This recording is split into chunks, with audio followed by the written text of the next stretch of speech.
Imagine getting a phone call in the dead of night, a panicked voice on the other end telling you that something terrifying has just happened. Imagine learning that a powerful figure has just discovered a secret connection you have, and now he's allegedly at your home. Then weeks later, imagine waking up to find your car in flames, destroyed by what police confirm was a Molotov cocktail. What would you do? Who would you suspect? And what does any of this have to do with one of the biggest names in music and entertainment? This isn't just about celebrity gossip or fleeting romances. This is about alleged threats, intimidation, and a chilling series of events that began with a love triangle and spiraled into what prosecutors are now calling a pattern of criminal behavior. This week, in the bombshell federal racketeering trial against Sean "Diddy" Combs, another major figure stepped into the spotlight to give his highly anticipated testimony, none other than Grammy-winning rapper and actor Kid Cudi.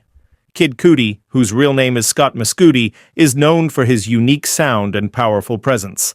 But on the witness stand, he delivered something even more potent, a first-hand account of his relationship with Cassie Ventura, a relationship that allegedly put him directly in the crosshairs of Diddy's fury. Kid Cudi identified Cassie in a photo, confirming they were friends and briefly dated around 2011.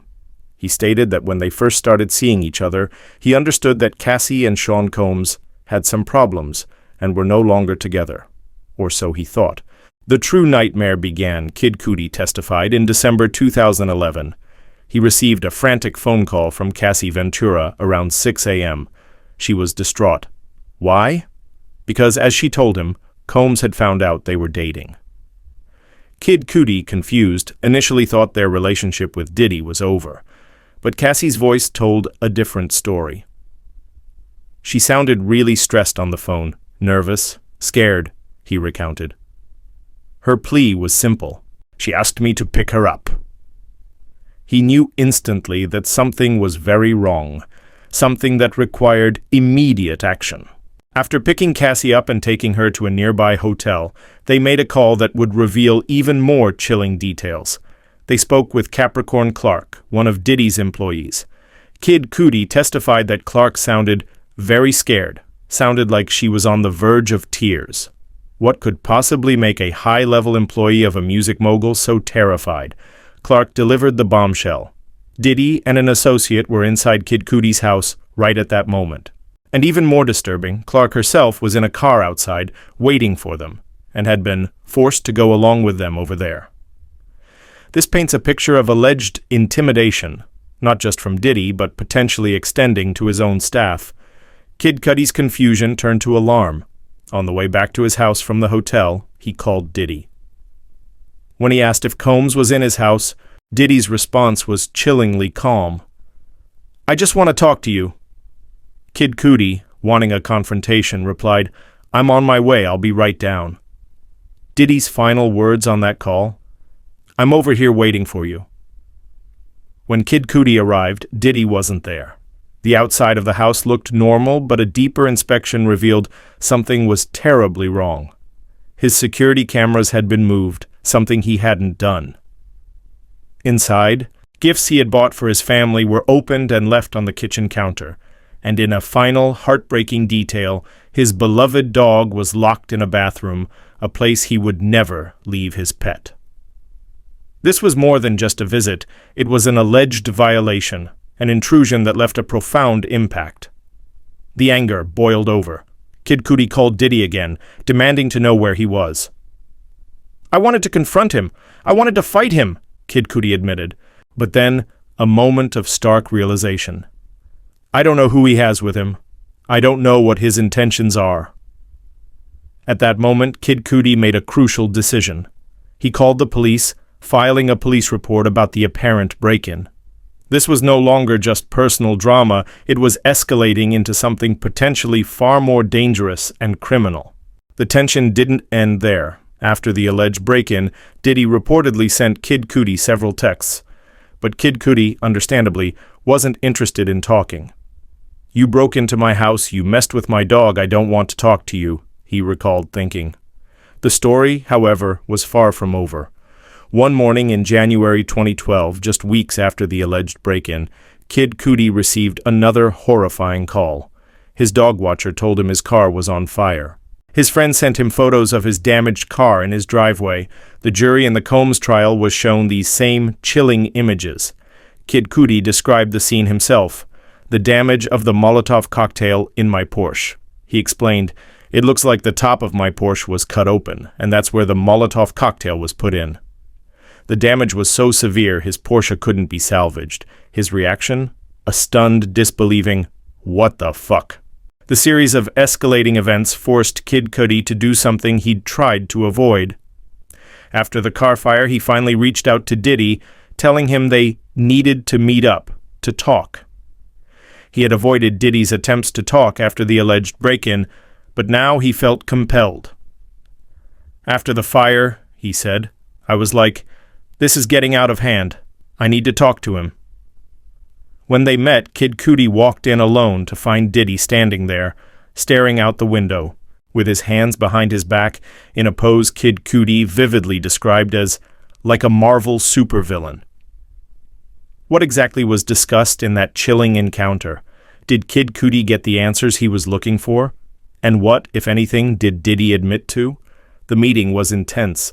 They discussed the entire history of Kid Cudi's relationship with Cassie Ventura, from start to finish. Kid Cudi explained that he believed Cassie when she said her relationship with Diddy was over. But when Kid Cudi directly confronted Diddy about his car being set on fire, Diddy's response was chillingly simple. "I don't know what you're talking about." Kid Cudi, instinctively pulling his hand out of an offered handshake, was met with Diddy's calm, "Wait, I thought we were cool." Kid Cudi pushed further, asking for Diddy's word that he had nothing to do with the car damage. But the story takes another surprising turn years later. In 2015, Kid Cudi and Diddy ran into each other at a club. Diddy, with his daughter present, pulled Kid Cudi aside and, to Kid Cudi's astonishment, apologized. "Man, I just want to apologize for everything and all that bullshit," Diddy reportedly said. Kid Cudi testified he found peace with the situation after that, calling it the last thing I was expecting to get from him. Why apologize years later if he truly had nothing to do with the incidents? But the most harrowing revelation from Kid Cudi wasn't about himself, but about Cassie Ventura. He confirmed that Cassie had confided in him about physical abuse in her relationship with Sean Diddy Combs. She told him that Diddy would hit her, sometimes kick her. This was a direct second-hand account of alleged severe physical violence, confirming Cassie's own prior testimony. This detail is crucial for the prosecution as it establishes a pattern of alleged abuse from another witness. Kid Cudi ultimately broke up with Cassie in December 2011, explaining that the drama had become too much. He was concerned for her safety and critically for his own, stating, "Because I knew Sean Combs was violent." This fear, coming from a celebrity who himself is no stranger to tough situations, speaks volumes about the alleged danger surrounding Diddy. What else did Kid Cudi know or suspect about Diddy's alleged violent tendencies? And how does his testimony about fear and alleged apology fit into the prosecution's larger narrative of a criminal enterprise? Kid Cudi's testimony has provided another critical piece to the Diddy puzzle, directly linking alleged threats, intimidation, and a shocking act of violence to the early days of Diddy's alleged criminal enterprise. The courtroom saga continues to unfold, revealing more layers of alleged coercion and control. The courtroom held its collective breath as another superstar took the stand in the high-stakes federal trial against Sean Diddy Combs. This time it was Scott Mescudi, known to the world as Kid Cudi. With prosecutor Emily Johnson leading the questioning, Kid Cudi walked down the center aisle, directly past Diddy. The tension was palpable. Diddy faced forward, seemingly avoiding eye contact with the man whose testimony would soon paint a chilling picture of alleged intimidation and violence. Kid Cudi, describing himself as an actor and musician, confirmed he knew Cassie Ventura, identifying her in a photo presented in court. He testified that they were friends who later briefly dated, meeting around 2008 and starting their romantic relationship around 2011. When he and Cassie first began dating, Kid Cudi stated he understood that she and Sean Combs had some problems and they weren't dating anymore. This initial understanding set the stage for the dramatic events that would soon unfold, revealing a dangerous entanglement and a level of control that stretched far beyond a typical breakup. The calm understanding was shattered in December 2011. Kid Cudi recounted receiving a frantic phone call from Cassie Ventura around 6 a.m. Her voice was filled with distress, nervousness, and fear. Her chilling message: Combs had found out they were dating. Kid Cudi, still believing Cassie and Diddy were truly over, was confused. Why the panic? Why the fear? But the sound of her voice left no doubt about the severity of the situation. She sounded really stressed on the phone, nervous, scared, Kid Cudi testified. Her desperate plea was simple and immediate. She asked me to pick her up. He didn't hesitate. He went to pick her up, knowing instinctively that something was very wrong and that Cassie was in genuine distress. After picking Cassie up, they went to a nearby hotel, trying to find a safe space. There, they made a critical phone call to Capricorn Clark, one of Sean Diddy Combs' employees. Kid Cudi testified that Clark's voice was equally distressed, seeming very scared, sounded like she was on the verge of tears. What could make an employee of a powerful music mogul so utterly terrified? Clark delivered the shocking news. Combs and an associate were inside Kid Cudi's house at that very moment. And even more unsettling, Clark herself was in a car outside waiting for them and had been forced to go along with them over there. This testimony paints a disturbing picture of alleged intimidation tactics, not just directed at those outside Diddy's immediate circle, but potentially at his own staff, forcing them into compliance with alleged illicit activities. Alarm bells ringing, Kid Cudi called Diddy on the way back to his house. When he directly asked Combs if he was inside, Diddy's response was chillingly calm. "I just want to talk to you." Kid Cudi, fueled by a mix of anger and a desire for answers, responded, "I'm on my way, I'll be right down." Diddy's alleged final words on that call before Kid Cudi arrived home: "I'm over here waiting for you." Kid Cudi arrived home, but Diddy and his associate were gone. The outside of the house appeared normal, but Kid Cudi quickly realized something was terribly amiss. He testified that his security cameras had been moved, a detail he immediately noticed, as he had not moved them himself. Inside, gifts he had bought for his family were found opened and left on the kitchen counter, creating a disturbing sense of invasion. And in a particularly heartbreaking detail, his beloved dog was locked in a bathroom, a place Kid Cudi testified he would never leave his pet. This was more than a visit. It was an alleged violation, a clear message sent, leaving a profound emotional impact on Kid Cudi. The anger surged. Kid Cudi immediately called Diddy again, demanding his whereabouts, while he admitted, "I wanted to confront him. I wanted to fight him." A wave of caution soon overcame him. He recalled thinking, "I don't know who he has with him. I don't know what his intentions are." At that critical moment, Kid Cudi made a pivotal decision. He called the police. He filed a police report that day about the apparent break-in, acknowledging the escalating danger and his growing concern for his safety. This was a clear sign that the alleged intimidation had crossed a line, pushing Kid Cudi to seek official intervention.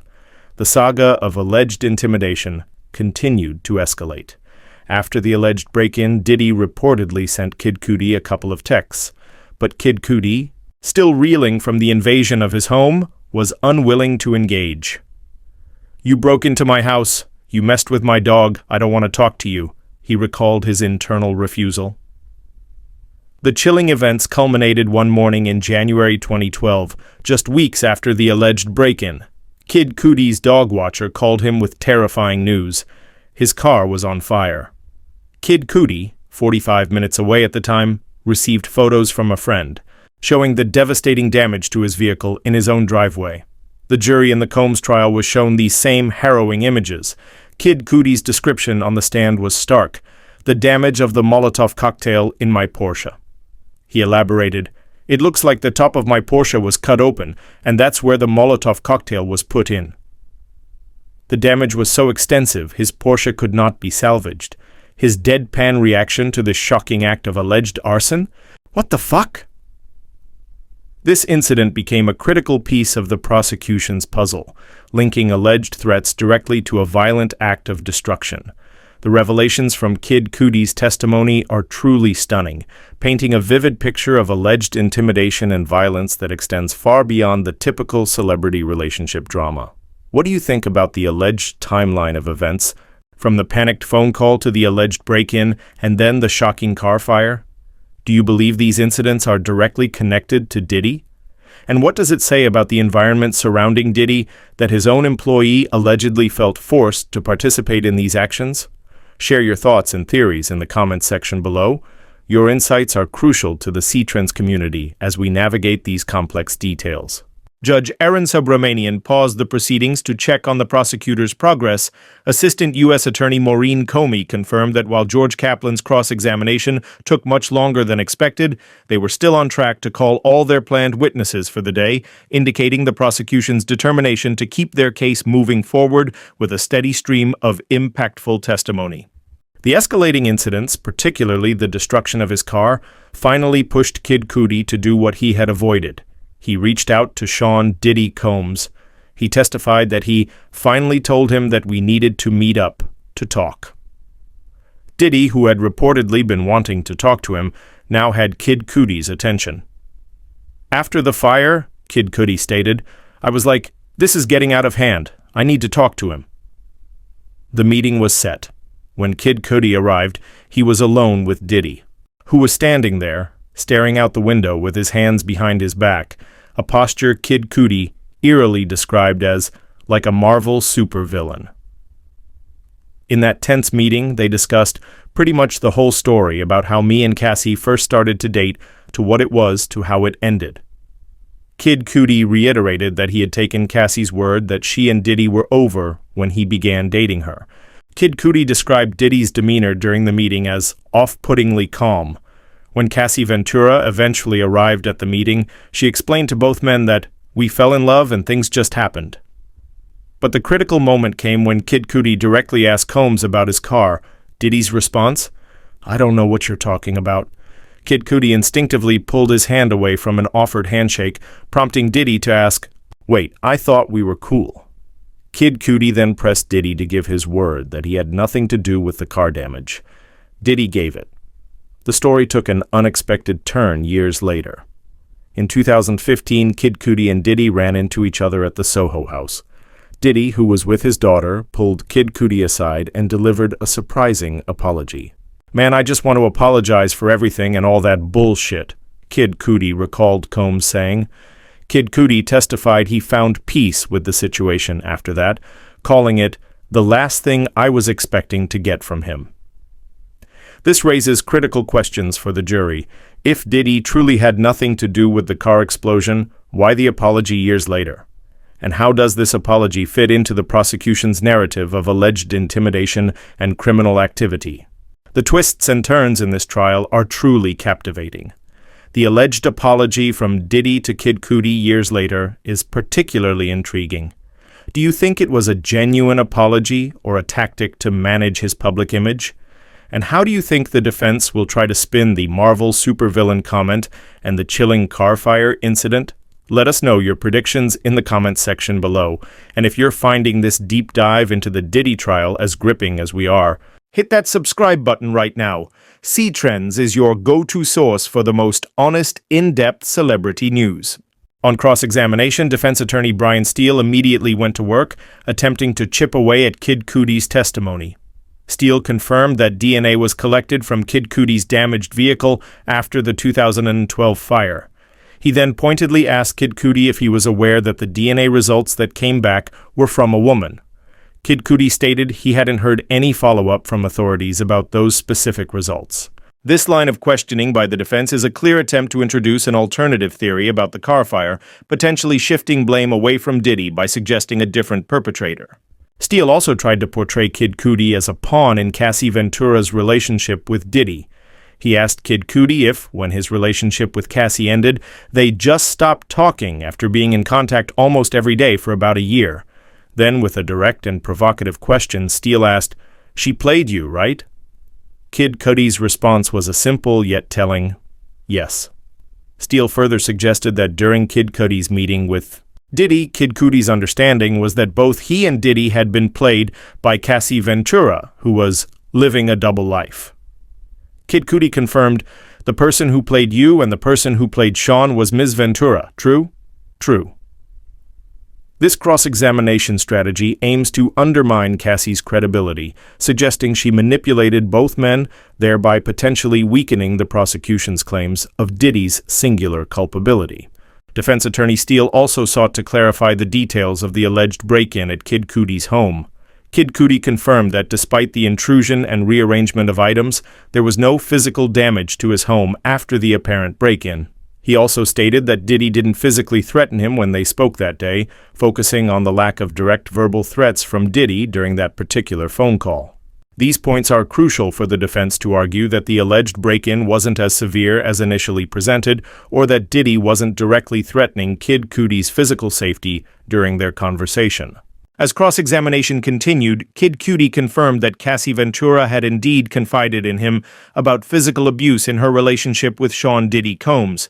He explicitly testified that Cassie told him Diddy would hit her, sometimes kick her. This is a direct, albeit second-hand confirmation of Cassie's own severe allegations. However, Kid Cudi also stated that Cassie hadn't told him about any sexual abuse. He added that Combs never interrupted the time he spent with Cassie. Steele then asked if Diddy's alleged treatment of Cassie bothered Kid Cudi because he was in love with her, to which Kid Cudi responded, "Yes." This emotional connection underscores the personal toll these alleged events took on those involved. Defense attorney Brian Steele concluded his cross-examination, ending with a polite, "Thank you so much, sir," to which Kid Cudi calmly replied, "Yeah, no problem." The intense back and forth between witness and defense attorney had momentarily ceased. But the prosecution wasn't finished. Emily Johnson returned for redirect examination, a chance to clarify points and re-emphasize key aspects of Kid Cudi's testimony. Johnson immediately pressed Kid Cudi on why the plane incident, where he didn't see injuries on Cassie, still shook him up so tremendously. Kid Cudi's answer was poignant and powerful. "In my heart of hearts, I told myself I knew what was happening, and I felt an element of guilt to not be stopping it." He then added a crucial insight. People can be injured all the time without injuries being visible. He also reiterated that the Apple incident with another girlfriend scared him due to the tension and anger in the room, stating, "I had never seen or been a part of anything like this." He confirmed telling Diddy's former chief of staff, Christina Coram, that he was unwilling to stand by the behavior. In a further shocking revelation, Kid Cudi testified on redirect that Capricorn Clark, Diddy's employee, had called him from outside his own house that morning in December 2011 and told him that Combs came to her apartment and physically forced her into the car. This detail significantly escalates the alleged intimidation, showing not just alleged coercion, but a direct physical force used on an employee. Kid Cudi stated that Cassie Ventura was really shook that morning, worried about Diddy finally knowing that we had been hanging out and that he had my address and he was probably going to go to my house. Kid Cudi confirmed that he and Cassie broke up in December 2011 because the drama had become too much and he was concerned for both her safety and his own. "Because I knew Sean Combs was violent." This fear, he stated, was a direct consequence of what he had witnessed and experienced. Prosecutor Johnson then returned to the meeting Kid Cudi had with Diddy after his car was damaged by fire. She pressed Kid Cudi on Diddy's response that he didn't know what he was talking about regarding the car. Johnson asked Kid Cudi what he thought of Diddy's denial. Kid Cudi's answer was direct and damning, that he was lying. This firmly established Kid Cudi's personal belief that Diddy was responsible for the arson, despite Diddy's denial. With that powerful statement, Kid Cudi's testimony concluded. Judge Aaron Subramanian dismissed the jury for lunch with the promise that after the break, Mila Morales, a former makeup artist for both Sean Diddy Combs and Cassie Ventura, would take the stand, poised to offer yet another perspective from inside Diddy's intricate world. Kid Cudi's time on the stand was nothing short of explosive. His testimony provided direct links between alleged threats, intimidation, a chilling alleged break-in, and the terrifying car explosion that scarred his Porsche. From the frantic early morning calls and the alleged forced compliance of Diddy's employee to the Marvel supervillain meeting and Diddy's surprising apology years later, Kid Cudi's account is a crucial piece of this complex puzzle. The Diddy trial continues to unfold with shocking new details every day. If you want to stay on top of every development, every witness, and every revelation, make sure you hit that subscribe button right now and turn on notifications for C Trends. This is your essential source for the most in-depth, unbiased celebrity news and trial coverage. Don't miss a single moment of the truth as it comes to light. To get even more context on this landmark trial, check out our specially curated Diddy trial playlist. You can find it linked right here on your screen, or simply search for C Trends Diddy Trial on YouTube. We've got everything you need from previous witness testimonies to in-depth legal analysis to keep you fully informed. You can also watch our video on George Kaplan's testimony to understand the consistent pattern of alleged abuse and control within Diddy's inner circle. Thank you for watching C Trends. We'll continue to bring you the most in-depth coverage and analysis of this groundbreaking trial. We'll see you in our next update as Myla Morales takes the stand.